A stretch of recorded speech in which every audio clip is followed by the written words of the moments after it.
All right, y'all. Good morning, afternoon, or evening, whenever you're tuning in. I'm grateful to have you here. And we got us a doozy today. Brett Cooper of the Daily Wire is in the building. In case you didn't know who that is, think if Ben Shapiro had a little sister, this would be it. The girl is amazing. So we're talking about woke companies in liberal cities. So I'll give my thoughts throughout the video and then a full breakdown at the end. Let's get it poppin'. Welcome back to the comments section. I'm Brett Cooper. There is a new trend that I want to discuss today, and this time it is not one that started on TikTok or Instagram. What are you saying? I've actually touched on this before, but I've talked about, specific iterations of this. We're going to talk about the topic more broadly today because there's an influx of these huge woke liberal corporations that love to brag about their very progressive beliefs and their wokeness and their anti-police rhetoric, but now they are fleeing their beloved blue democratic cities that enacted the policies that they asked for. Who would have guessed that a business would only be so woke until it starts to impact their money and their safety? It's performative activism, and we called it from the start. Before we jump into this, though, make sure that you like this video, subscribe to this channel if you have not already, and ring that notification bell so that you never miss a comment section or off the clock episode. Okay, so today I want to take you through some of this cause and effect cycle that blue democratic cities are seeing from their anti-police policies and the beliefs that they enacted after the 2020 riots.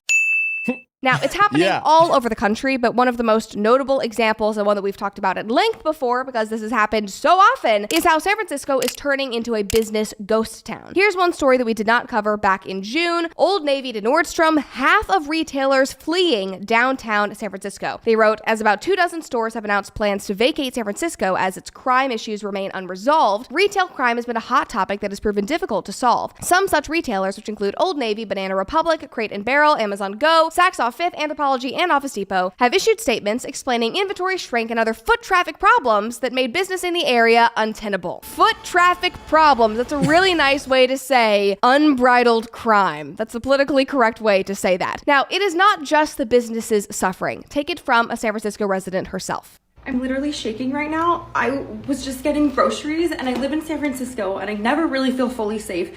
If you live in San Francisco, I'm sure you know what I'm talking about. And I just got groceries. I'm walking out of the store and this guy is walking past me and says, "Move, you stupid bitch." And he spits in my face. Spits all over my face. And then I say, "Excuse me, did you just spit in my face?" And he says, "Move or I'll rape you."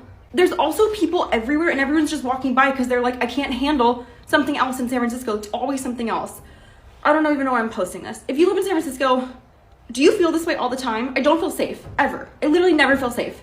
It's better when it's daylight, but nighttime, no, not leaving my house. Imagine intentionally living someplace like that, where you don't even feel safe leaving your apartment in broad daylight. And obviously, I feel for that woman. That video seemed very genuine, and I understand what she's going through because I've lived in LA for 10 years as a woman. I know that it's not fun, but ironically, after that video was posted and it got, 7 million views, people found old content of hers where she was marching to defund the police and supporting BLM. And now here she is, 3 years later, suffering the consequences of the policies and the ideology that she pushed, that she marched to enact. And now crime is everywhere, all over her city. Nobody is protecting her. Nobody on the street, no bystanders want to help because they could be convicted of a crime for even stepping in. Like, that is the result of things that you advocated for. Here's an idea. Vote differently. If you don't want to have to be stuck in your house, if you don't want to go out in public and have to deal with that nonsense, vote for something different. I mean, people like myself and other conservatives, we've been trying to tell y'all, but then we get called sexist bigots just for speaking the truth, for calling things out and calling foolishness and radical secular ideas out. We tried to tell y'all, so maybe now you can come over to the light. Maybe now you'll stop with the hypocrisy and this woke rhetoric and come on over to see what positive reality looks like, to see that boundaries, laws, legislation, that stuff's in place for a reason, because the nature of people's hearts is greedy and evil to the point where we can't even begin to know the full extent of our own sinful desires. So when you don't reel that in, when you don't have policing doing their job, making sure law is in order, I mean, hell is bound to break loose. So wake up call. Hello. change it up or keep getting the same results over and over again. Insanity. But anyway, this is not just a San Francisco issue because there were reports coming out from all over the country. The corporations as big as Nike are even fleeing other cities like Portland because of all the crime and the theft taking place. Here's an article about that. Nike is permanently closing this massive factory store for a scary reason. The store, which subtly shut down in 2022, has decided to make the decision permanent as a wave of issues increase. Issues meaning massive theft that they cannot control and that the police do nothing about because they have no money and they are not allowed to. Boom. Roasted. I mean, Nike, guys. The most insufferable, woke, defund the police, ignore our crimes against humanity liberal corporation that I could think of doesn't exactly like the results of no more cops in their cities. Tim Pool posted about this and said, Nike requested special police detail to protect the store. Portland said no. Nike said later, bitches. Portland said, oh no. Please disperse. Nothing to see here. It's just so peaceful out here in the streets. It's just people running rampant, chaos, windows breaking, people getting harmed, murdered, all of that. Like, who would have thought that that was going to be the outcome for taking away the punishment for shoplifting and, having police there to, just defend? Y'all want to defund that, though. So now defend yourselves because now it's an incentive for people to go out of control. Now they can go out there with no accountability, no responsibility, no repercussions for how they choose to act. Crazy, huh? That thing happens. Crazy. Like, it's like when you call something a gun-free zone, you just all of a sudden expect criminals, known people to be evil at heart, going back to the beginning of their existence. Now, all of a sudden, they're going to start following the rules. Now, all of a sudden, sign, gun-free zone. Let me go ahead and tuck it away. Let me go ahead and unload all my bullets. What? Where?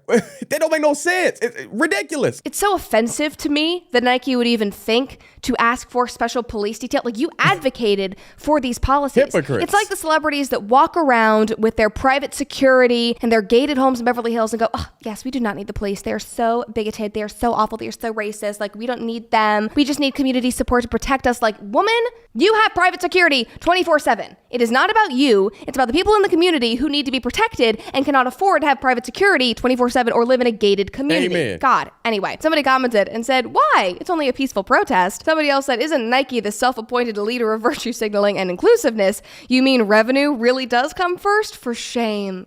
Nike is in fact capitalist. I'm so sorry to break it to all of you. Smashing. Yay, capitalism. Somebody else said, oh no, where will the looters get their shoes and what will they wear when they can't get them? More than likely, they will go to another town and loot one there. And guys, the crazy part is, these issues had to be extreme because this particular Nike store had been in Portland since 1984. This was one of the original flagship Nike stores, and Nike is based out of Oregon. So this was not like it was a random new pop-up store in some random part of the country. This is where they are based. This was a long time, very important part of their company, and they had to get out because of all of the crime. Phil Knight, the founder of Nike, I read his book, Shoe Dog.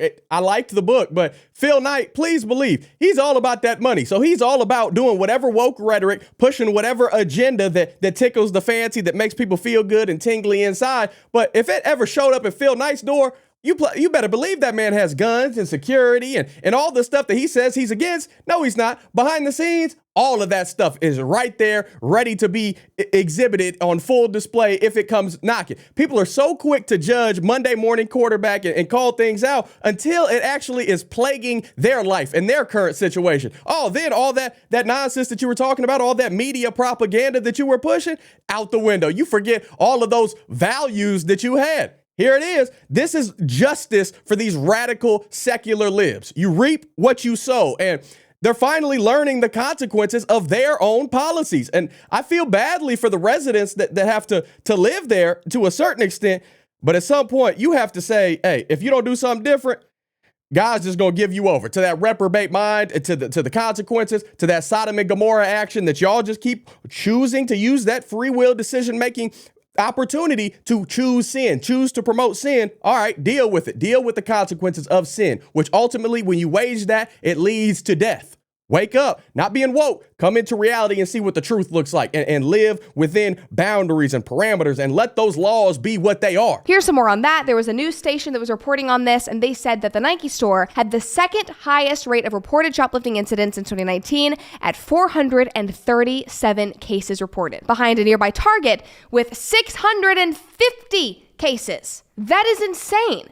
The article went on and said most stores, however, do not report shoplifting incidents. Nike security guards, they had to hire security guards, told the outlet that they are prohibited from stopping thieves and are instead there to symbolically offer safety for shoppers and employees. So those numbers might be even higher because they don't even dare report them to the police or write them down anywhere because it's so normal. And the government and law enforcement cannot and will not do anything about them. Law enforcement cannot, they're not allowed to. The government will not do anything about them. I mean, this entire situation is awful. Nuts. Because we have underfunded law enforcement that literally gets targeted and prosecuted when they do their jobs correctly. We have politicians making it illegal to go after petty theft, petty crimes like these, and we have DAs that are bought by lobbyists and globalists who just turn a blind eye about all of it. And it is turning our cities into a dystopia. And that Nike story really blew me away the most because of all of the beliefs that Nike has expressed over the past few years, how proudly they boasted their wokeness just to flee from the fight, which is just incredibly laughable. But for Portland, it doesn't just stop with Nike, because so many other corporations and businesses could not be fleeing fast enough. Here's another article about it.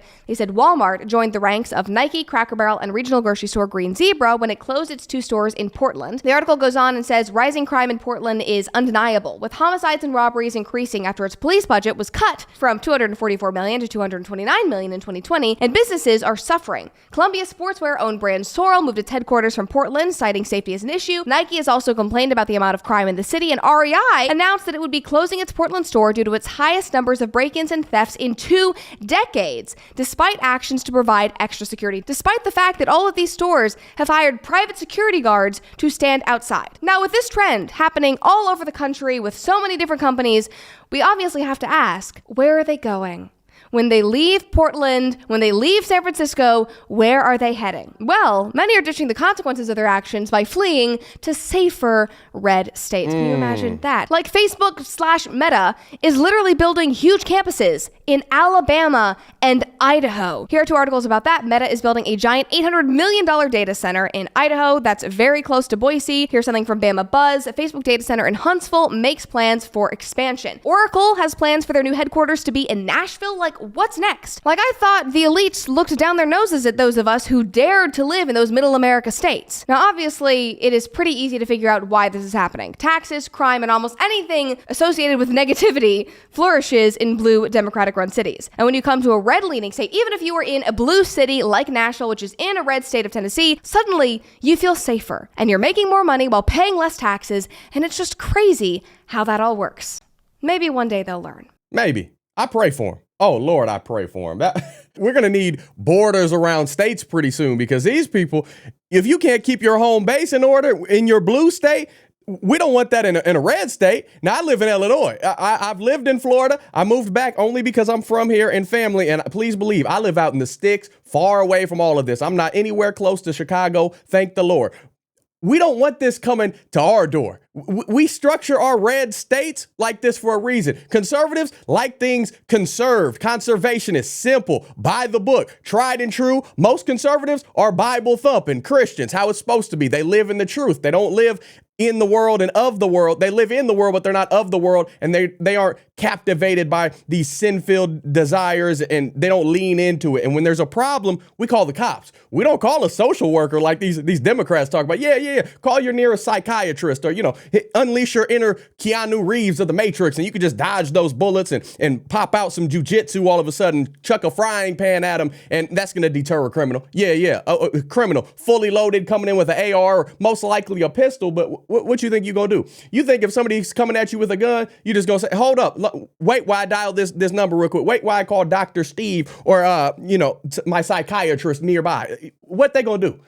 It don't make no sense. These are the same people that are completely against self-defense, and it's just absolute foolishness that you don't see the hypocrisy, because they're all about pushing these things until they actually have to deal with these things head on. Most of us, we have a connected brainstem. We have a sense of rationale and common sense that This is straightforward. It's as easy as it gets. Stop voting these radical, liberal politicians that lie and cheat and steal. And on the back end, everything that they're telling you that they're against, they're actually for. They actually have those precautionary measures in place in their own household, and their security detail, and every walk of their life is surrounded by firearms and security and non-woke rhetoric. They live how conservatives would live. They live and promote that in their real lives. But when they tell you what they want, what you want to hear for this ticket, for this vote, y'all buy into it. There's no wonder that this is what happens. Y'all, do something different. It's pretty easy, y'all. The truth shall set you free, and it's time to live in reality and control the things that you can control in the moment. Please listen to what Brett Cooper is saying. Listen to the things I try to tell you. Listen to conservatives and what we're trying to say. We don't say this to be judgmental, and we're judging you because this is stupidity. The things that y'all do, expecting good things to come out of the laws and the chaos that you allow. I mean, yeah, we're judging you because it's ridiculous. It makes no sense whatsoever. But this video, it was educational. It was highly entertaining. So great job, Brett. I appreciate you, girl. Pray for this woman, her safety, everybody at the Daily Wire. God bless them. I pray for these people. I pray that they truly wake up and see what reality is like, and they lean into the truth. There's only one truth. There's not your truth, my truth, their truth, he, she, his, a, they, this, that's. None of that's truth. There's God's truth. Without it, you ain't got nothing. So lean into the truth. It'll set you free. And remember this, Psalm 33, verse 12, blessed is the nation whose God is the Lord, the people whom he has chosen as his heritage. We need to get back to that. We need to realize that without the Lord guiding you, without Jesus Christ recognizing him as Lord and Savior, you're not going to be blessed. You're going to be cursed. You're going to amount to complete darkness, chaos, destruction, all the bad adjectives that you could possibly think of. That's what happens. And Matthew 22, verse 37 through 39 says, you shall love the Lord your God with all your heart and with all your soul and with all your mind. This is the great and first commandment. And a second is like it. You shall love your neighbor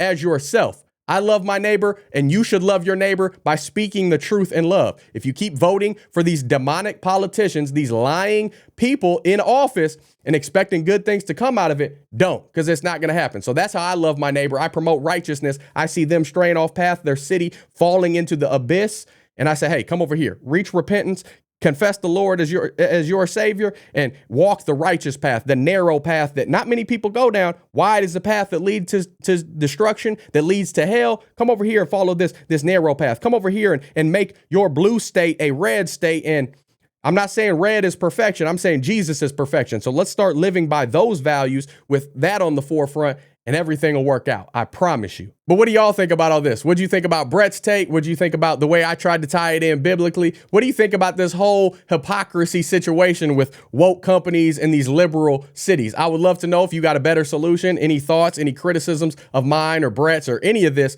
let me know down below. Let's keep this conversation rolling. Don't forget to like this video by smashing the thumbs up button down below. Subscribe if you're not already. Ring the notification bell so you get notified anytime I post a video, just in case YouTube forgets to let you know. I appreciate you. I love y'all for doing so. If you want to take it a step further, you like what we're doing over here, you want to show a little extra love and support, by no means do you have to, but you can get awesome designs like this Godfidence, knowing I can't, but he can. These designs are made over my wife's Etsy store by her, customized in-house, all of that. Insulated tumblers, petite, small sizes to big and hefty for the 5X folks out there. All different sizes and colors. Like I said, we don't discriminate. We appreciate y'all. It goes a very long way in allowing me to continue to do what I do. All my other links are down below in the description section. Shout out to the Patreon, Buy Me a Coffee fam. Anybody who's ever joined the Gibson family on YouTube by hitting that little join button and becoming a member. I'm so grateful for y'all. I can't thank you enough and put into words and context just how appreciative I am for you guys showing up every single video and allowing my freckle face to rant at you. I just love y'all so much, and